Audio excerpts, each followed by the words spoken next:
வணக்கம் ஃப்ரெண்ட்ஸ், வாங்க இன்றைக்கி நம்ம எம்வி விலாக்ஸ் ஆஃப் மலர்விழி சேனலில் பார்க்க போகிறது ரொம்ப சத்துள்ள அதே சமயம் ரொம்ப சுவையான குயிக்காக செய்யக்கூடிய ஒரு தோசைங்க.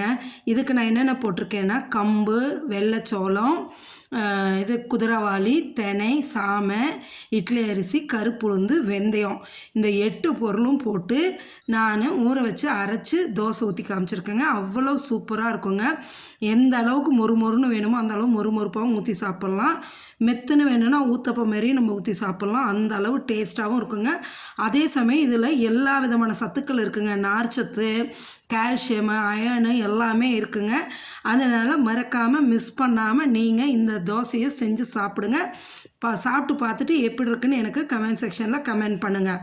அவ்வளோ சத்தான தோசையை மிஸ் பண்ணிடாதீங்க. அதே சமயம் நம்ம கோலமும் ஒன்று போட்டிருக்கேன், பார்த்துக்கிட்டு நம்ம சேனலை சப்ஸ்கிரைப் பண்ணுங்கள், லைக் பண்ணுங்கள், ஷேர் பண்ணுங்கள். Thank you friends.